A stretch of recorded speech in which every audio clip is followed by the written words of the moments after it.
Hello, and welcome to today's webinar brought to you by MassTransit and sponsored by Bonfire. I'm Emily Gwill, the publisher of MassTransit and your moderator for today. Today's webinar is entitled Fostering Supplier Diversity with Your Infrastructure Funding.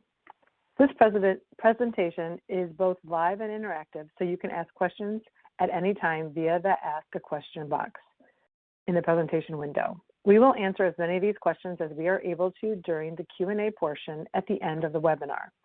If you have any technical difficulties during the webinar, just type your issue into the Ask a Question box and a member of our team will assist you. If you're running a pop-up blocking software, you'll need to disable it to view the webinar. In addition, it is recommended that you close down all other applications for better performance. For your convenience, this presentation will be available for on-demand viewing within 24 hours of this live event. A reminder email will be sent to all registrants containing a link to the presentation for on-demand viewing. It will also be accessible from MassTransit's website, www.masstransitmag.com/webinars, or by navigating to the webinars page from the hamburger menu to the left of the MassTransit logo. Now I'd like to introduce you to today's speakers. Brandon Zanussi is the Senior Client Success Manager at Bonfire Interactive. Brandon is responsible for managing customer relationships aiming to drive customers to success and improve client processes. He manages Bonfire's largest and most strategic customers in the transportation sector, including accounts like Texas DOT. Brandon actively strives to increase transparency, drive savings, and reduce risk by delivering value, identifying the pain points customers run into every day and solving them. Maria Volkahova is the Senior Marketing Programs Manager of Bonfire Interactive. Maria has worked in the procurement field for both the private and public sectors. She has an in-depth understanding of the intricacies of procurement life cycle and is passionate about ensuring that procurement professionals have the right tools in order to make better decisions with certainty. Now I'd like to go ahead and pass the presentation over to Brandon and Maria. Thank you so much, Emily, for that wonderful introduction. Hi, everyone on the line, and thank you so much for joining us today for this webinar. We're really appreciative of you taking the time to come and kind of chat with us a bit. So as you can see here, I just wanted to put our faces to the names here. So I'm Maria, and you will be hearing my voice for the first half of the webinar, and then Brandon will take over. Now, just a little warning here. So Brandon and I are still working from home, so we're currently at our houses, and I have two dogs. They're dachshunds, and I have instructed them to be very quiet during this webinar, but they love to alert me whenever my neighbors open the door. So if you hear any background noise, I do apologize, and I will try not to yell at them too loud if they're being bad. With that said, let's just go ahead and have a quick look at the agenda here. So first and foremost, what we're going to be discussing today is the infrastructure deal. It's kind of a big deal right now, as you are, I'm sure, aware. And then we're going to be looking at vendor diversity and why that's important. So first of all, we're going to have just a brief overview of what the bipartisan infrastructure deal is, what it looks like, and then we're going to chat about the infrastructure deal as it pertains specifically to DBEs, and DBE stands for Disadvantaged Business Enterprise, in case you're wondering. Then we're going to chat about why is vendor diversity important and what it means for you. And then we're going to look at the 3 different ways that you can award RFPs more equitably, and kind of like some of the other things that you can do in your process in order to ensure that you are diversifying your vendor pool as much as possible and kind of sticking to some of the mandates around vendor diversity that are emerging as a result of this infrastructure deal. Now, just before we kind of jump into the webinar, we have a poll for you that we would like to deploy. There's just a question here on what, basically how much you know about the bipartisan infrastructure deal. And there's a couple of options for you to choose from there. And I'm going to give you just a little bit of time to select your answers. So the options here are, I'm very knowledgeable and my organization has a clear plan on how to use this funding. I'm somewhat knowledgeable and my organization is exploring how to use this funding. And then I've heard of it, but I'm not sure how it applies to my organization and I've never heard of it. So 4 different options for you to choose from to share with us how familiar you are. Now we have some answers coming in here. I can see that, but I will give you guys just a few more moments just because I want to make sure that everybody has a chance to participate and share with us. All right, so it looks like so far option B is coming out on top. So you're somewhat familiar and you're exploring how you're going to be using this funding. Okay, so maybe we'll give people just 5 more seconds. All right, I think we should be good to go now, and if we can share the results with the audience so we can see. And you can see on the screen here, I think that we have option B with around 40%. So most of you are somewhat knowledgeable and your organization is exploring how to use this funding. And the other option that's kind of close second is C. So you've heard of it, but you're not quite sure how it applies to your organization. And I think this is pretty typical at this stage in kind of the funding pipeline, if you will, because I think it is something that is just a little bit newer. It was signed just pretty recently, and there's still maybe not too much clarity on how these funds are going to be distributed and how you can access them. So it makes sense that you're pretty knowledgeable about it, but you may not have really a great plan yet for how to use it or how to apply for it, and that's totally okay. I think there's going to be more clarity that comes for it in a little while. So with that being said, going back to our slides here, we're going to just with this first slide have a really quick high-level overview of what the bipartisan infrastructure deal actually is and what it means. So simply put, what is it? Well, it's an investment in the nation's infrastructure and competitiveness. It is worth a total of $1.2 trillion. That's a lot. You could do a lot of shopping with that. And it was passed, like I said, very recently, just at the end of last year, November 19th, 2021. And what is the purpose of this legislation? Well, really, there's kind of 2 main points here, and that's to help ease inflationary pressures and strengthen supply chains by making a lot of long overdue improvements for the ports, airports, rails, and roads. And then the second one here is to drive the creation of good paying union jobs and grow the economy sustainably and equitably. So I just wanted to provide just a little bit more information on this to give you a bit of a background. So as I already mentioned, this infrastructure deal really aims to rebuild America's roads, bridges, and rails, and expand access to clean drinking water, and that ensure every American has access to high-speed internet, tackle climate crisis, advance environmental justice, and invest in communities that have too often been left behind. So I think for the audience here, we're focusing really on the roads, bridges, and rails, as well as kind of talking about the communities that are disadvantaged. The other thing that this legislation will do is help ease inflationary pressures and strengthen supply chains. So as I mentioned before, essentially combined with the President's Build Back framework, this will add on average 1.5 million jobs per year for the next 10 years. So this is a pretty long haul project here. Now, that was just a brief overview of what the infrastructure deal is kind of in general terms, but what does it mean for transit authorities specifically? So all of you on the line today, how is this going to impact you?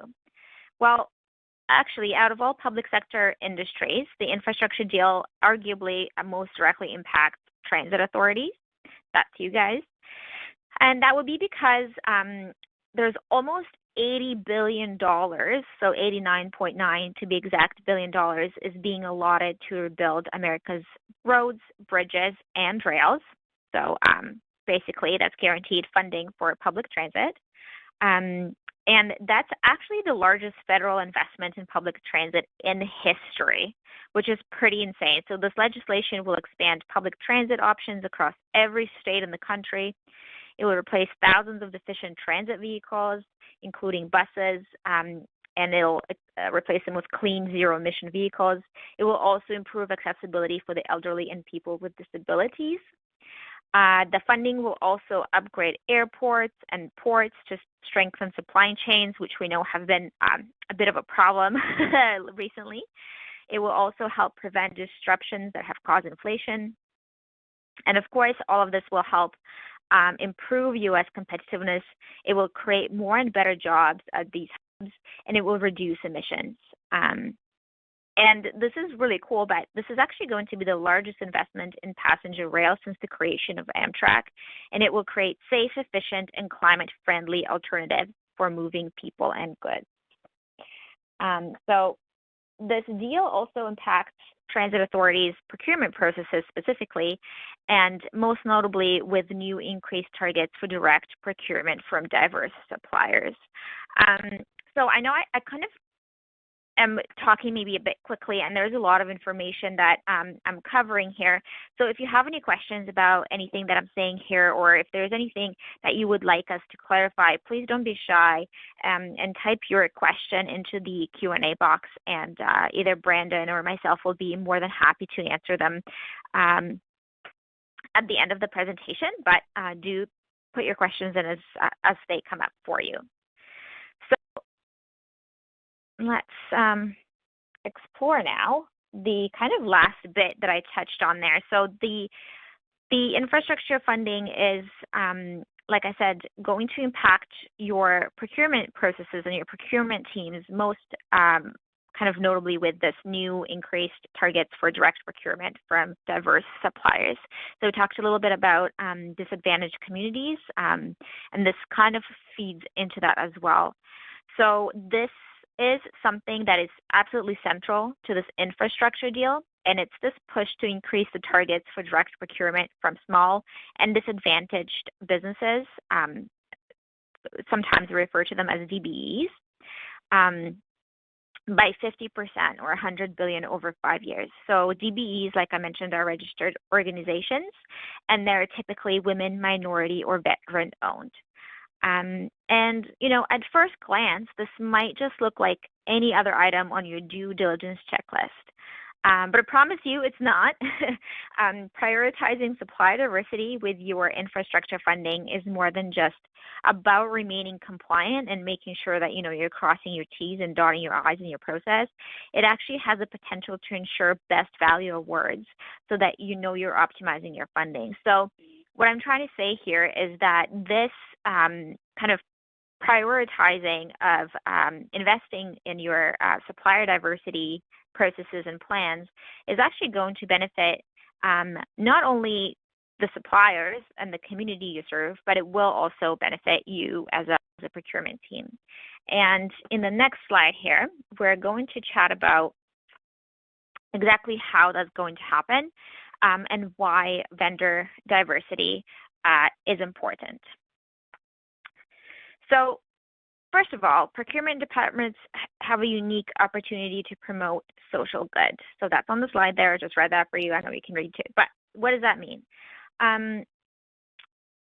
So you have the opportunity to promote the social good of your community by creating a level playing field for disadvantaged and small businesses. So essentially, governments have a tremendous amount of purchasing power, right? So in this funding with the infrastructure deal, like I mentioned, there's going to be $89.8 billion that is going to be kind of up for grabs. That's a huge amount of purchasing power that has the potential to create more value for society while still creating economic value. So basically, governments have the potential to alleviate some of the pain businesses are feeling as a result of the pandemic. disadvantaged businesses have suffered disproportionately during kind of this time. And with the buying power that governments have, essentially you have the opportunity to make a difference for some of those businesses by supporting them and ensuring that some of the funds that you have for the projects that you are running are being allocated to some of these disadvantaged businesses. Now let's check out point 2 here. So diversifying your vendor pool and attracting these disadvantaged vendors doesn't actually just help those specific businesses. It benefits your procurement team as well as the community you serve as a whole. How? Well, that's a great question. And as we all know, vendor competition is at the core of securing best value contracts, right? I'm sure you've all ran projects, RFQs, whatever you may have, and you know that the more vendors you have kind of responding to your projects and submitting their submissions, the more competition you have, the better you are able to drive better value for your project. And engaging these disadvantaged and small business suppliers is integral to fostering this type of competition, particularly amidst kind of like the big players that you're always used to seeing. In addition, you can consider subcontracting DBEs for larger, more complex projects, and this can really help drive value in the project. So in other words, diversifying your vendor pool doesn't just kind of help the disadvantaged vendors that you're working with. It helps you have more competition for your project, and that's going to result in you getting better value for money for your purchases, and then thereby benefiting the taxpayers that your organization serves. So it's like a win-win-win type of a situation. Now, finally, the infrastructure funding deal demonstrates that vendor diversity is becoming increasingly prioritized in the public sector. We have some stats to back up this claim, and they will come just a little bit later on in the presentation. Brandon is going to cover them. But because this funding deal is valid for the next 5 years, that's a long time, this requirement isn't really something that's actually going to go away anytime soon. So as a public procurement team, you will have to figure out a plan to start engaging more diverse vendors in order to meet policy requirements. And I know that some of you already have pretty robust plans in place in order to be able to do this. Some of you may not have, but just something definitely to start thinking about.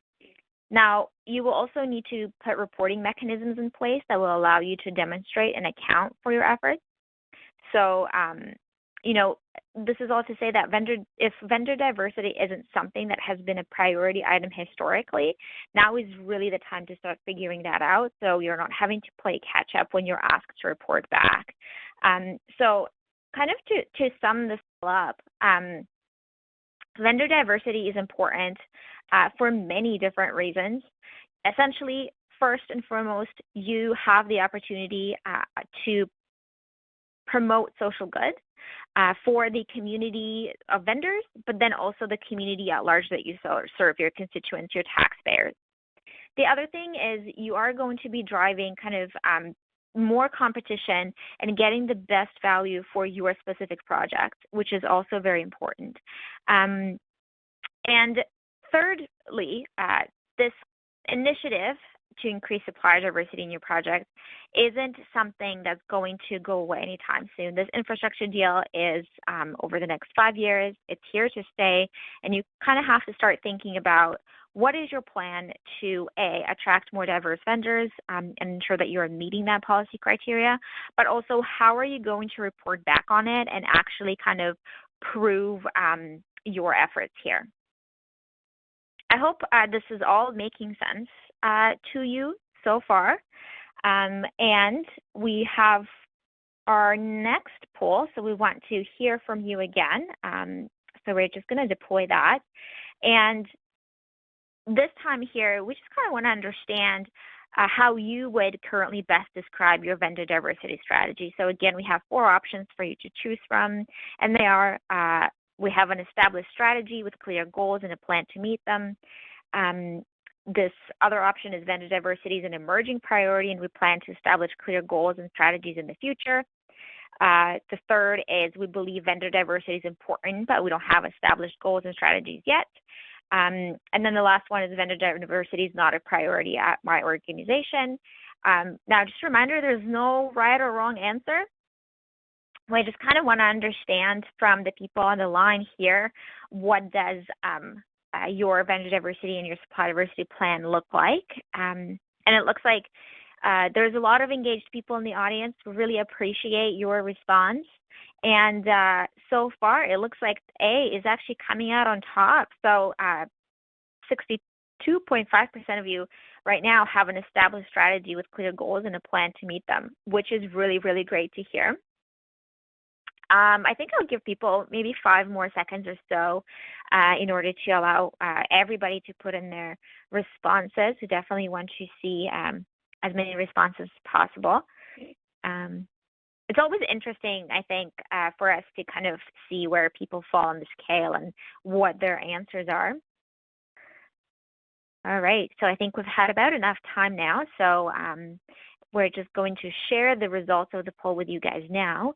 So it looks like the first option has come out on top with nearly 60%. So you're saying you have an established strategy with clear goals and a plan to meet them, which is awesome. So I think this really corroborates what we're kind of going to share with you a little bit later in the presentation, and Brandon will dig more into this. But vendor diversity has been an emerging priority for a lot of procurement teams that we work with, and we're consistently seeing kind of better plans and better tracking and reporting mechanisms being put into place in order to accomplish this. So definitely excited to see that you guys on the line are kind of thinking the same way. All right, so I've talked your ear off here now, and I think it's probably about time that you heard a different voice, and I am going to pass it over to my colleague Brandon to go over the rest of the information in the presentation here. All right, Brandon, over to you. Perfect. Thanks so much, Maria. And thanks everyone for hanging on with us for the presentation today.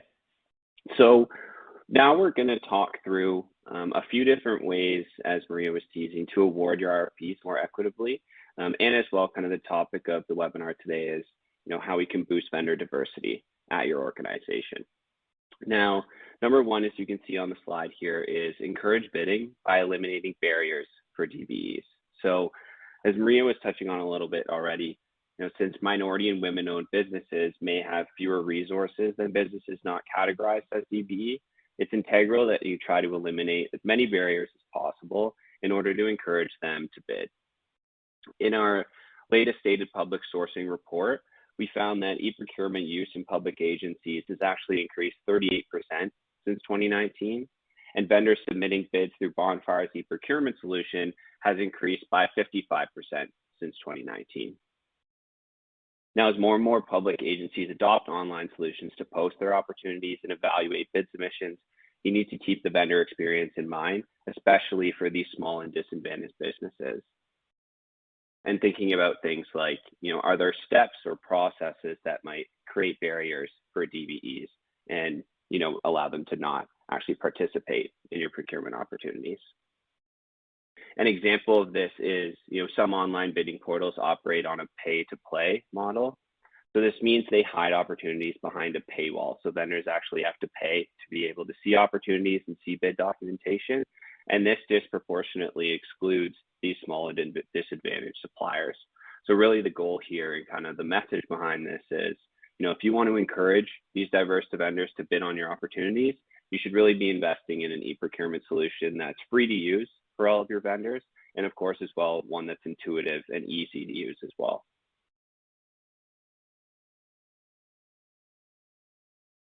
Now, the second item here is around the idea of tracking and reporting on vendor diversity data.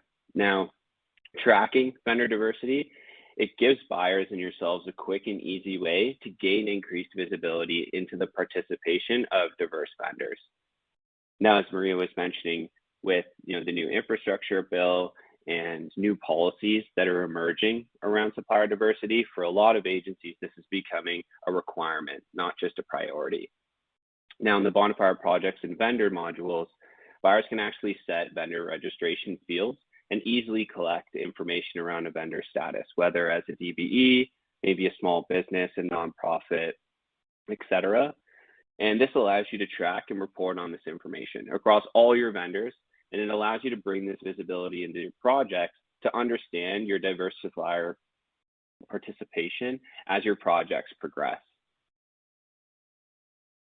Now, our 2021 State of Public Sourcing report, this found that almost 10% of Bonfire users are already using registration fields to track vendor diversity. And actually, in the past year, the average number of registration fields agencies use to track vendor diversity has doubled.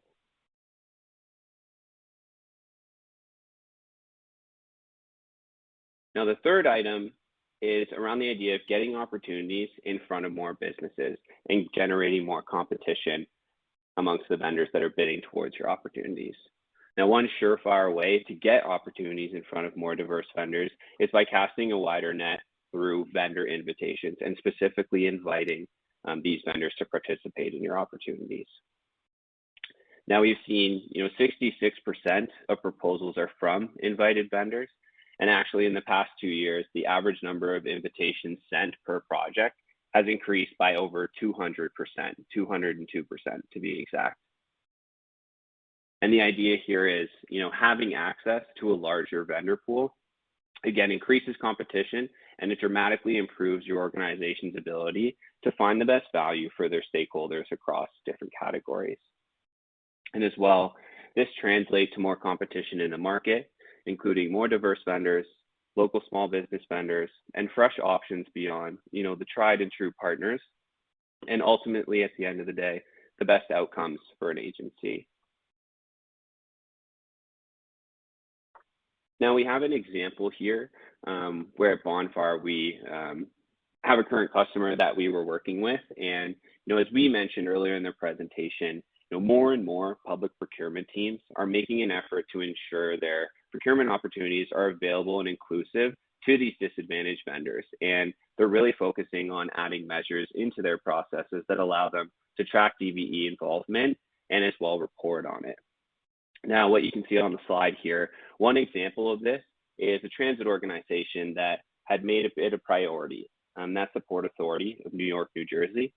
And we actually worked with them to figure out how we can incorporate this and the needs and requirements that they wanted to track and focus on improving their vendor diversity. How are we going to incorporate this into their processes by leveraging Bonfire? And, really they needed an easy way to include this information on their projects. And, overall, they wanted to be seen as an organization that was innovative and ahead of other agencies in the area. So Bonfire actually has features specifically designed to track and report on supplier diversity information. Along with the subcontractor listing feature, it helps ensure a diverse supplier group, specifically for the Port Authority of New York, New Jersey, for their projects and allow them to track and report on this information. And now their procurement team has set the tone for supplier diversity with their prime and subcontractors and have reached their goal of being a leader amongst agencies in their area. And you can see, there's a little quote on the slide here where, we worked really closely with the procurement team to ensure the features we were developing met their needs. And, when they saw the features that we released in a video demonstrating how it would help them achieve their goals, they said they loved it, were dancing in their seats.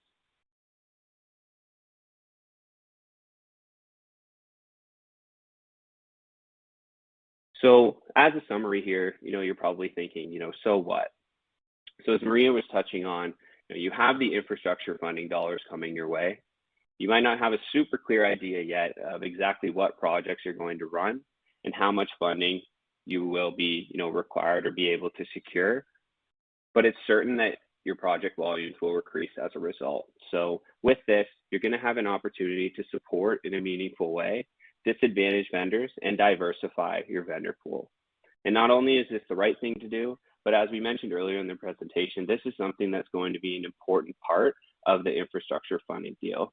So really, the time is now to start thinking about your plan to bring in more of these diverse vendors into your projects and figure out how you're going to be reporting on the progress you've made and what percentage of these dollars is going to be going towards DBE vendors.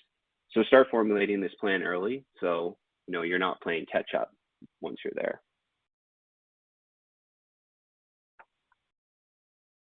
Now we talked through. Sorry, that was my bad. Sorry, I totally Maria. interrupted you there, Brandon. It's okay. Go ahead.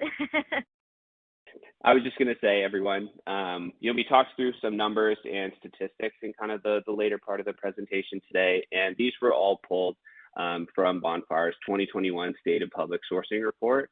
So to get a closer look into the data we were talking about and discover more peer insights, you can do that by downloading or accessing our State of Public Sourcing Report. And actually all the attendees online and that registered for the session today, they're going to be sent a copy of this after the webinar as well.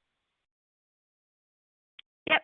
So Brandon kind of just nailed it. So the stats that you saw in the presentation that Brandon was talking about are in our State of Public Sourcing Report that we release every year. And it's based on data that we gather in our platform.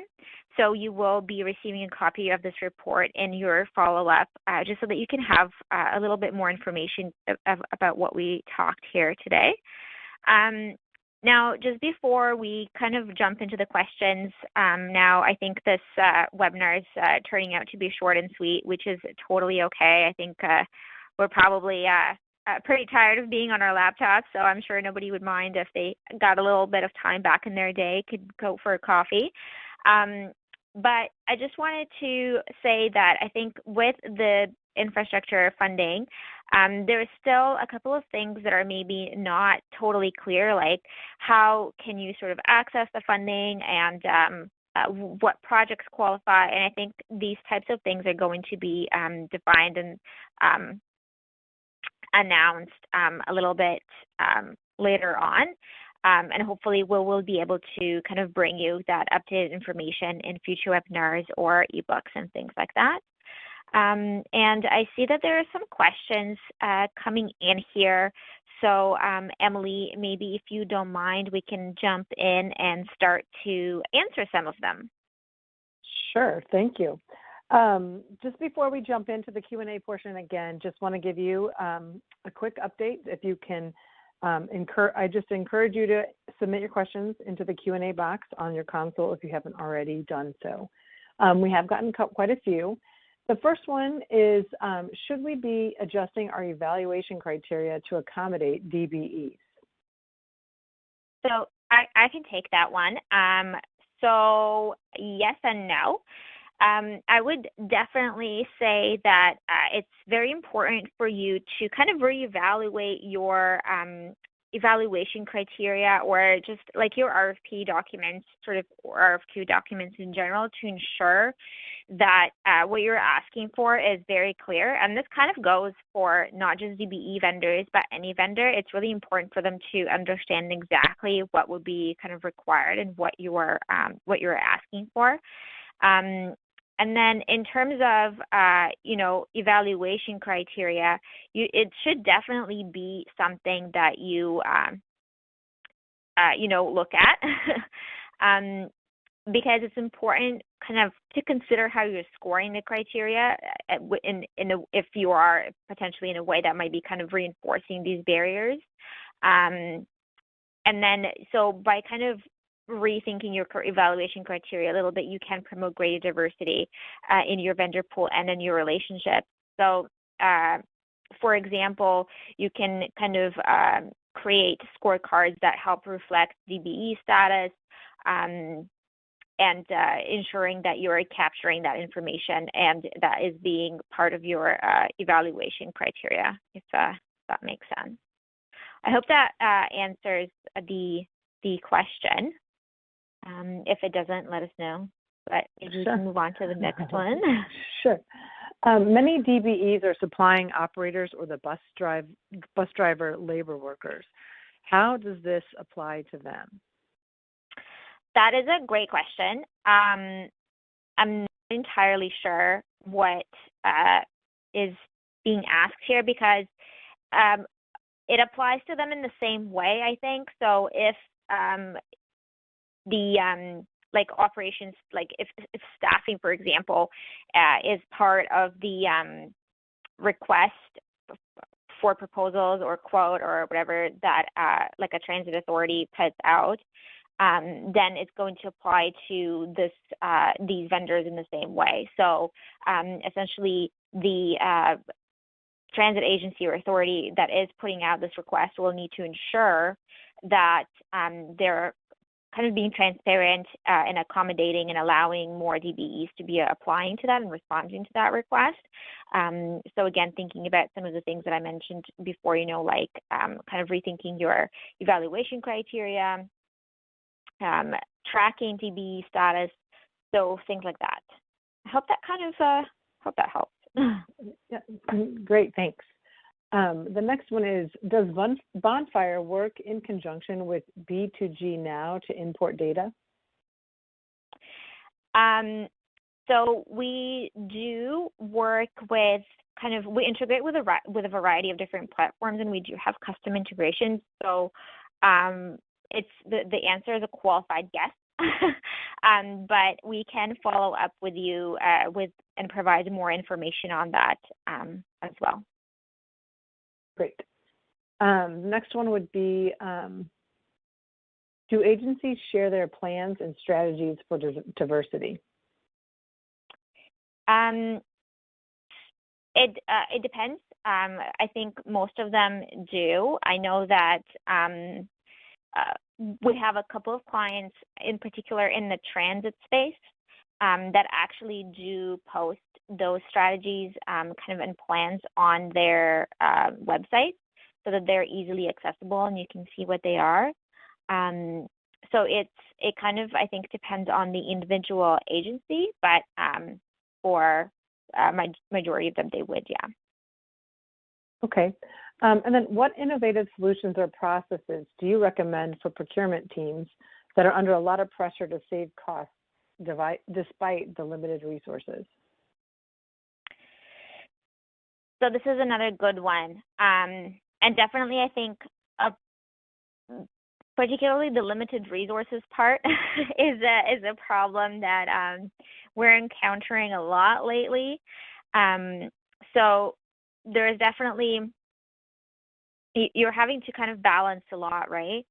But I think our best advice really would be to look at potentially investing in best of breed tools that will help you make your process more efficient, allow you to collaborate more seamlessly with your stakeholders, to kind of ease some of the reporting pains that you may have, things like that. So definitely looking at different ways that different types of tools can help you, and in particular when it comes to procurement, obviously something like an e-procurement platform can really greatly help you with that. Great, thank you. Do you have any tips for procurement teams balancing all of the different priorities, such as increased project volumes, vendor diversity, and reporting, et cetera? Sure, that's a great question. Maybe Brandon, if you're comfortable, could I maybe pass this one over to you, because I feel like people have been hearing my voice a lot, and also you have a lot, I think, to offer here because you work so closely with all of our customers. Yes, certainly. I'd say, tips for kind of balancing all of these different priorities that are going to be emerging.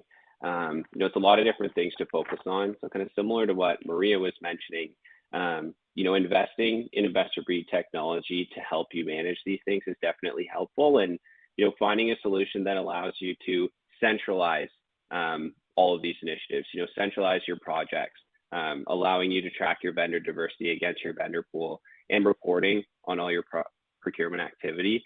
Having a solution that allows you to centralize this information, capture that, and manage everything all in one place certainly will save time, money, and ensure greater data integrity, so that there's accuracy behind the information that you're tracking and inevitably reporting on.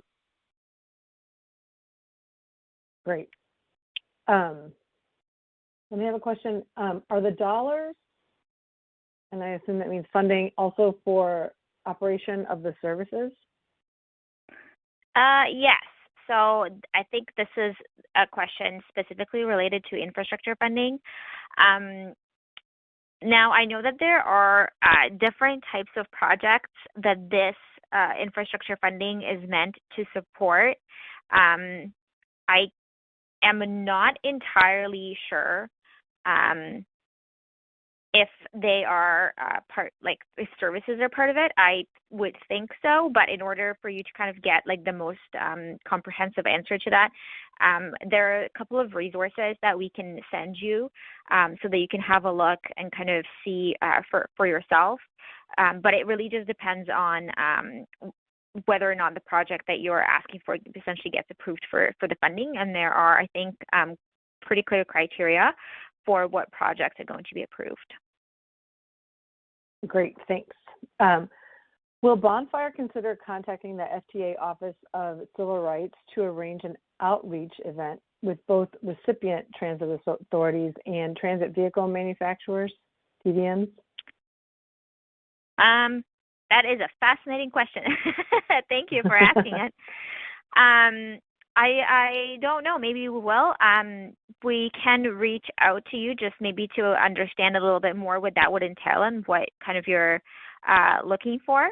And then we can, it's definitely something that we could discuss, but I can't really say either way right now.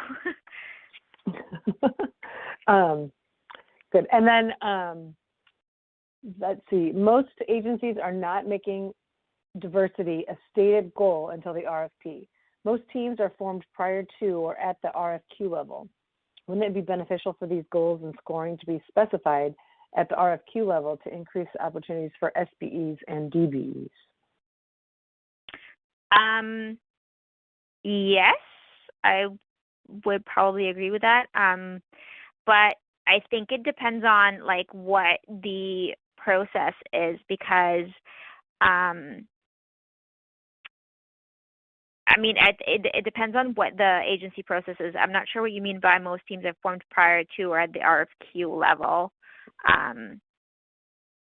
or they're not making the diversity stated goal until the RFP. Sorry, I'm just not entirely sure that I understand your question fully. But what we're trying to say is that diversity and diversifying your vendor pool should be a goal for procurement teams in general. So it should be part of every RFQ or RFP or RFI that you run, if that makes sense. Great. Well, that was our last question.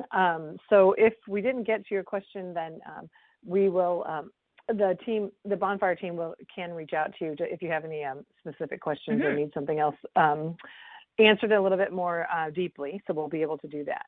So I just wanted to say thank you. And this concludes our question and answer section.